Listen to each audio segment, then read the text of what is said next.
I want you to imagine finding out that the person who held you while you cried was the same person who made sure you had something to cry about. This is the story of Zara and Kechi, best friends for 5 years. And one single night, changed everything. Zara and Kechi met in university. First week, same hostel corridor. She knocked on Zara's door to borrow a phone charger and never really left. They became the kind of friends people looked at and say, those two are for life. And for a long time, Zara believed that with everything in her.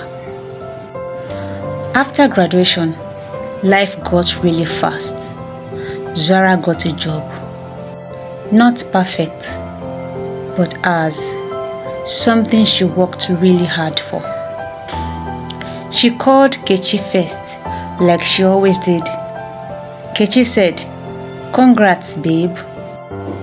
And then, almost immediately, "Honestly though, I thought you were going for the bigger role. This one seems a bit below your qualification, no?" Zara laughed it off. "She's just being real with me," she told herself. She hung up, feeling less excited than when she dialed. But she didn't notice that. Not yet. Months later, Zara started a small business, something creative, something she was genuinely lit up about. She told Kechi. Kechi smiled. "Oh, that's cute. Don't just quit your day job for it, Sha." 2 weeks later, Kechi launched the exact same business. When Zara brought it up, Kechi laughed. "Zara, please, you don't own the idea." Zara felt something uncomfortable she couldn't name. Zara pushed it down, started sharing less, not on purpose, just less. Then came David. David was good to Zara. Steady, consistent, the kind of man who actually showed up. Not just when things were easy, but when they were hard. She introduced him to Kechi. Kechi was warm, friendly, all smiles. But privately, every single time, she would find Zara and say things like, "He's a bit too quiet, don't you think? Does he even have ambition? I just don't want you to settle. I'm looking out for you." And slowly, so slowly, Zara didn't even notice it happening. She started seeing David through Kechi's eyes. She started picking fights, pulling away. David tried. He really tried. But eventually, he got tired and he left. That year broke Zara. Work stress, business barely moving, and now the relationship gone. She called Kechi. Kechi came over immediately, held her, said all the right things, and Zara, broken and exhausted, felt grateful. At least I have her, she thought. It was a random Tuesday. Kechi was at Zara's apartment like usual. They were supposed to be watching a movie. Kechi stepped out to take a call, left her other phone on the couch, and then the screen lit up. A message preview from a group chat. Zara glanced at it the way you do when a phone lights up near you. Just a glance. But what she saw made her pick up that phone. It was a group chat. They are mutual friends. People Zara had known for years. And Kechi, sweet, loyal, been there from day one Kechi, had been active in it that same evening while sitting on Zara's living room while eating her food. Zara scrolled up slowly, and with every message she read, something inside her chest cracked open. Kechi had told them things, private things Zara had shared with her, pains Zara had shared only with her in her most vulnerable moment, offered up as gossip.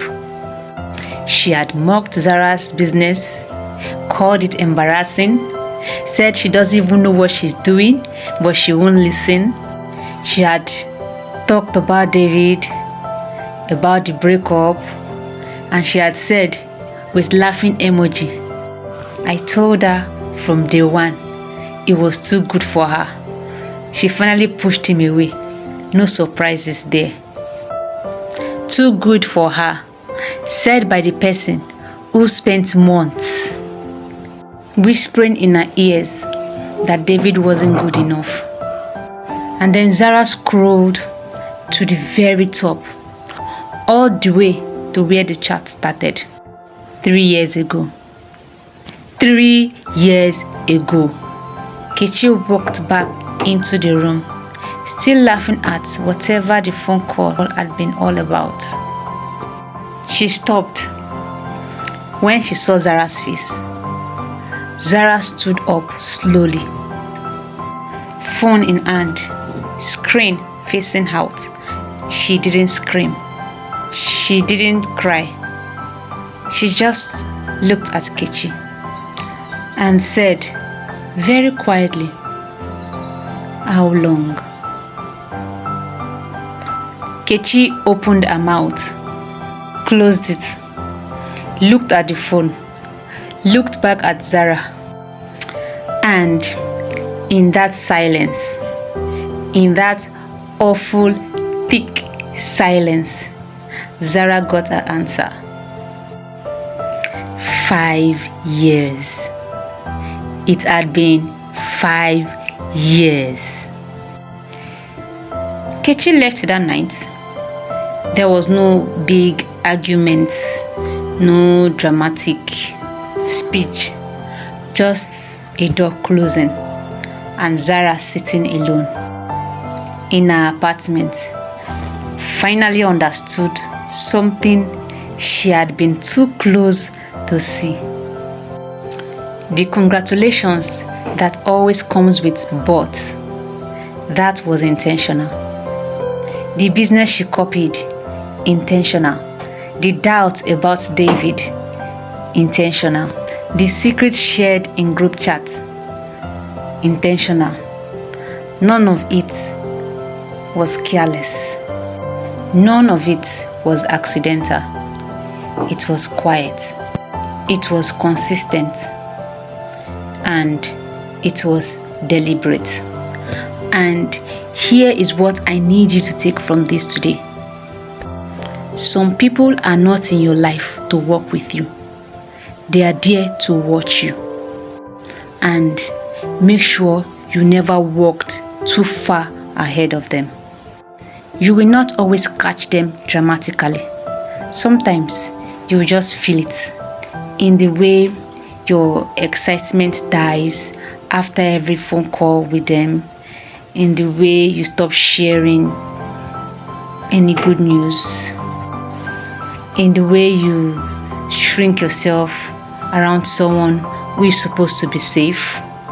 Trust that feeling, because the person who is really for you will never need you to be less so that they can feel like more.